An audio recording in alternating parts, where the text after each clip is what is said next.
if you ever wanted to know what you do with your beet green tops when you buy beets, well, we have a great recipe for you. A root vegetable hash. We have 1,000 grams for the sweet potatoes and 1,000 grams for the baby golden potatoes. For the baby golden potatoes, we sliced them. You could quarter them also. That's what we did for the potatoes. Make sure you wash and rinse them. And then for the seasonings, we have a couple different seasonings on the plate. First, we have smoked paprika, which is 5 grams. Then we have onion powder, which is 4 grams.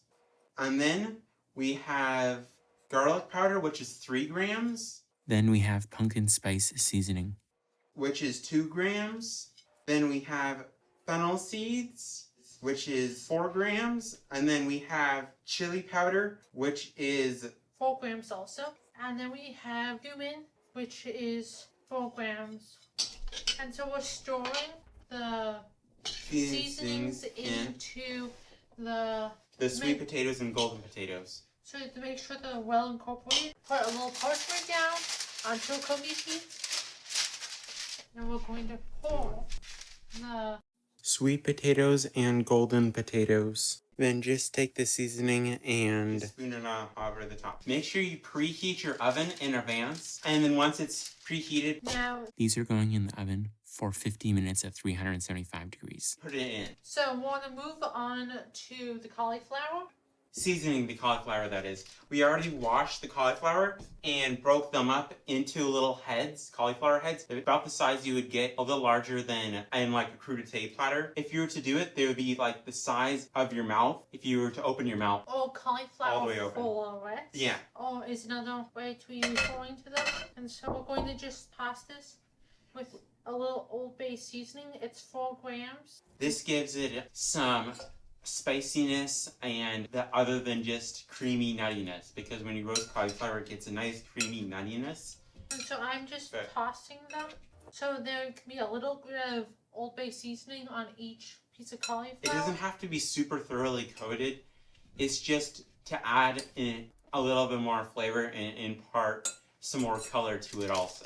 Okay, so we're taking our next cookie sheet. And this one has a Silpat on it. Silpats are very handy. So you don't go through as much parchment paper. And you can also get the temperature much higher. I mean, you don't have to worry about accidentally burning parchment paper, because cauliflower takes a while to cook. So does potatoes. That's one of the reasons why we do cauliflower with potatoes, is because they both take a long time. But cauliflower takes a long time because it has a much higher water content. So this is completed. Now we're going to move on to sprinkling the onions through the root hash. So we chopped 2 onions. And they're yellow organic onions. It's 250 grams once we chop them.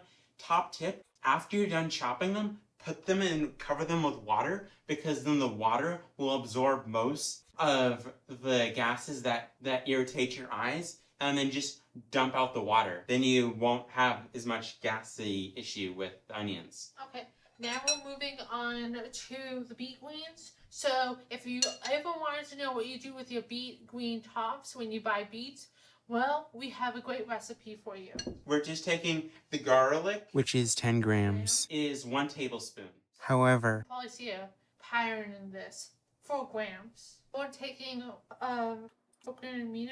That is 11 grams. We use coconut aminos because it's gluten-free and has a more round flavor than traditional American soy sauce. If you get aged soy sauce, that's amazing on this, but aged soy sauce is a little spendy, so coconut aminos works really well, and it's gluten-free, so everybody can have it. So just storing the garlic and soy sauce. Make sure that if you're using pre-bought minced garlic, that you crush or break the cell walls by cutting it.